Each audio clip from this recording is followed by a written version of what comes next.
Hey guys, welcome back to Sports Post Passion, episode 15. I'm your host, Brana Marks. Thank you guys for coming back, sticking with me as always. Let's jump right into it. NBA playoffs and all the drama that has come with this postseason. First off, let's just touch on the Warriors. They're dominating. They're looking like the Patriots of the NBA. And honestly, it's humbling and amazing to watch just because of how far they've come. I'm not hating on them. I'm really actually praising little things they have done in their organization to get to this point. This is their 5th consecutive NBA Finals that they will be in. They're currently 3-4. And the only other team to do that is the Celtics. They went to 9 straight NBA Finals and they won 8 of them. Let's talk about why the Warriors have succeeded in this postseason. Draymond Green and Steph Curry. Props to Draymond Green for taking his attitude and putting it into a more positive light. Everybody knows Draymond as somebody who's controversial. He's always talking back to the refs. He's known for getting texts, all of that. He's taken that attitude and turned it into positive leadership. You see him taking more time on the bench to talk to younger players. You see him patting guys on the back, telling them, it's gonna be okay, and taking that focus off of I'm strong-headed. If the refs are wrong, I'm gonna fight them. If a player is wrong, I'm gonna, get in their face. And of course, he's still that energetic Draymond Green, but now his focus is more zoned in on leadership. And I think that is one of the most important reasons as to why the Warriors have been so successful in this postseason and so just on a fire path. Somebody is always stepping up. And of course, Steph Curry. Steph Curry has definitely stepped up to the plate. He's been there the longest, and somehow he always seems to just shine this amazing light on his team and allow them to just spark interest in winning. They have to win. They have that mentality of winning. So Steph Curry is the epitome of that. Him and Draymond Green are the only teammates in NBA playoff history to score triple doubles in the same game. That came against the Trailblazers in Game 4. That unfortunately for the Trailblazers was a sweep, but fortunately for the Warriors, it really highlighted their strengths and their weaknesses, because the Trailblazers were amazing competition. I mean, they led by 17, they led by 19, they led by over 20. But the Warriors never let up. They tired them out. The Trailblazers knew they had to get ahead. But see, when you get that far ahead and then the Warriors re-spark somehow, I mean, it's amazing to see how they do it and come back in the last 5 minutes, the last 3 minutes, in overtime. The Trailblazers are tired. They were tired, and you can see that. And it's very unfortunate that they got swept because they have an amazing franchise. They have Damian Lillard. They had players like Myers stepping up, players that weren't even, in anybody's focus to make big plays, to make career high points in a playoff series. They needed guys like that to step up to, define them as, hey, we're still a good team, but the Warriors are basically unstoppable. Getting into the unstoppable point is KD. They're without KD. Everybody was like, we need KD. Draymond has come out and said, we need KD to win in the finals. He's out indefinitely. I've said this from the beginning. I don't think the Warriors need KD, and they have proven that, because ever since he's been out, he got hurt in Game 5 against the Rockets. Ever since he's been out, the Warriors have won every single game. They won in Game 6, closing the series out against the Rockets. They swept the Trailblazers, and like I said, Stephen Curry has stepped up to the plate. He's averaging just over 27 points. Now, granted, KD was averaging 34. Steph is almost averaging just a basis of triple doubles throughout this whole postseason. I think what is important about Kevin Durant for the Warriors is that he gives them a comfortability factor. He gives them some ease to have that extra player that is going to step up no matter what, no matter who's hurt, who's having a bad night. You have KD who's willing to step up when somebody else is out. But see, when you have a healthy team, all these guys stepping up, and KD fades to the background. Do we really need him?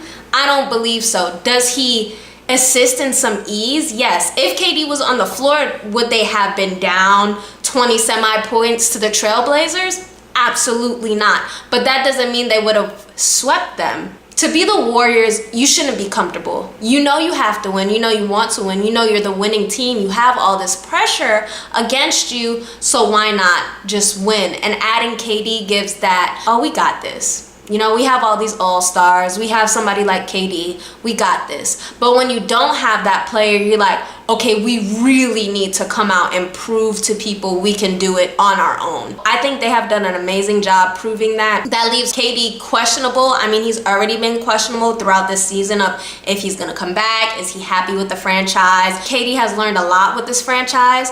Should he leave? I think it is time for him to leave. He should find a team of his own. He could be a franchise player on his own. Now, does he want to work towards that? Who knows? Does he want to pair up with another superstar? I'm not sure. But like I said, KD being on the Warriors is definitely comfortable. Being competitive, comfortable, and athletic should never be in the same sentence. Now, the Warriors, they were able to beat out the Trailblazers because of that extra factor of just needing to win no matter who's out, who's injured, and then Curry stepping up to the plate, Draymond Green stepping up to the plate. They beat out the Rockets. The Rockets were not focused on winning. They were focused on everything else besides winning, so that was definitely hard for them. Then you had the Clippers. The Clippers are the only team. They were the only team that could have beat the Warriors. They had the grit. They weren't afraid. They had nothing to lose. But unfortunately, they didn't have the superstar player that they needed to give them that extra push. But props to the Warriors. Again, they seem to win in every situation. Now, they have a 10-day waiting period until the NBA Finals where they'll face either the Bucks or the Raptors. Does either of those teams have the strength to beat the Warriors? I'm not sure, but the East has a lot of rebuilding to do in their own world. Moving on to the messiest postseason team, the Lakers. Of course, the drama that is surrounding them can eat them alive if they let it. They have hired a head coach, Frank Vogel, and they have also brought on Jason Kidd to the team. But was that the best decision? I don't believe it was the best decision. Was it a safe choice? Yes, very, very safe. Do I think they should have took a little bit of an extra risk? Definitely. They had options like Ty Lue has a great relationship with LeBron, got him a trophy in Cleveland, the only one in their franchise history. They had Monty Williams on the option board. You know, he's helped bring up the 76ers from the worst team in the league to potentially NBA Finals competitors. He also helped OKC. They went with Frank Vogel, who was a safe choice. He was helping rebuild the Magic, which didn't go so pretty. He ended that 2-year series 54 and 110. I mean, that's not a great winning percentage. Now, he did coach the Pacers and helped bring them to the Eastern Conference Finals twice between the 2012-2014 era, and that was great. I think that's definitely a highlight of his career. But coming off such a dry kind of team with no talent and then just plunging into a team like the Lakers with a history and LeBron James, I think that's a lot of pressure, and I'm not sure if he's going to be able to handle it. LeBron James did come to his press conference and hear him out, which I think was amazing because he's putting in an effort to make a relationship with him, despite the fact that the Lakers did not give LeBron James a choice or a voice or an opinion in this hiring. That has been a prominent, I think, issue with the franchise, is that your franchise player is not involved in just a little bit of front office talk. And that leads into front office issues. The issues with the front office and the Lakers is not only embarrassing, it's leaking out into the public, it's leaking out onto players. How do you think that lackluster leadership affects everybody else? It affects them a lot. Everybody could go back and forth and say, oh, maybe it's not what we think it is, we don't really know what's going on. Yeah, all of that is true, but something is definitely going on for their issues to leak out into the public. Example number 1, Magic Johnson quitting in front of the media without announcing, a formal 2-week. And then going on national TV onto First Take with Stephen A. Smith and basically airing all of their dirty laundry. He believed he was backstabbed. He was saying the GM, Rob Pelinka, was basically out to get him. He was talking crap about him not being in the office, not putting in time. This is Magic Johnson. How many jobs do you think this man has? And when he was talking to Jeannie Buss, he said, I may not be in the office as much. I have this, and this that's paying me more, but I still want to have a right in what's going on and who's being hired. At the end of the day, Magic Johnson did make some really big moves with the Lakers. He got Kyle Kuzma in, he got Lonzo Ball in. I mean, they were still a little bit controversial, but in the end, they became very key pieces to the team. He let go of D'Angelo Russell, unfortunately, but apparently he was having a lot of drama within the team and not giving positive vibes, so it was probably better for him to leave. In the end, he was being questioned and kind of given this vibe that maybe his say wasn't as important with the decision with Luke Walton. He wanted to fire him. I mean, who didn't know that, the Lakers should fire Luke Walton? He just wasn't fitting into their diagram or their puzzle as a supposedly winning Lakers team. It did end up firing Luke Walton, but in between, Magic Johnson was like, I don't feel like my opinion is important now. They're bringing other people in. Jeannie Buss was apparently not being very clear with him. He felt like it was a little bit shisty. I think that Magic Johnson shouldn't have been so dramatic about it. I think he should have went about it more professionally if he felt that there was something else going on, that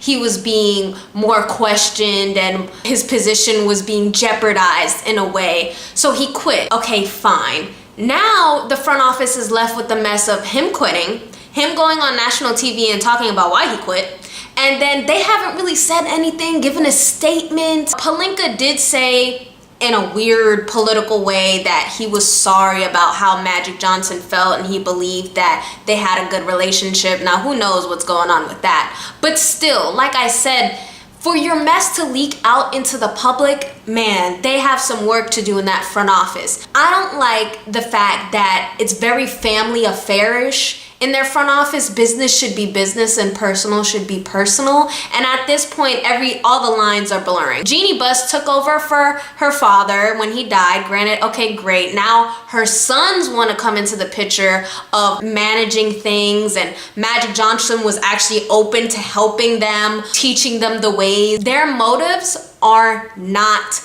productive. As you can see, it leads to more mess. Lakers fans, granted it was only about a dozen of them, turned up to their arena and had a protest, and guys were saying, everybody should be fired, they need to start over. And hey, maybe they're right. Maybe everybody needs to be fired and they just need to start over. Heading into this postseason for them is super critical. They have so many options that can make them great, that can really allow them to make a grab for this trophy in the next season, and I don't know if they're capable. I don't know if they're stable enough. They have the 4th pick in the NBA draft, which was God-given. I mean, come on. The odds for that was like little to none.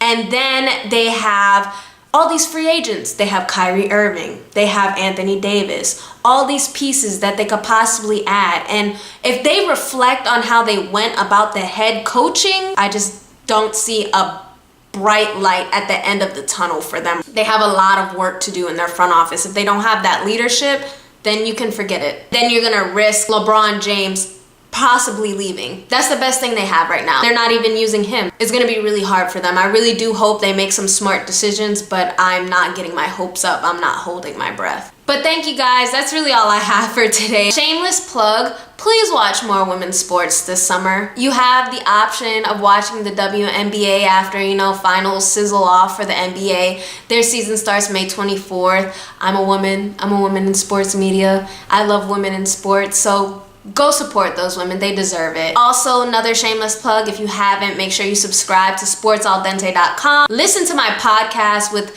Leslie Torres as we talk about LA-centric basketball and NBA and all of that. Next time you see me, it's going to be a new season number 2, new edits, new opens, new talks, all of that. Thank you again for sticking with me, guys, and I will see you next time on Sports Plus Passion.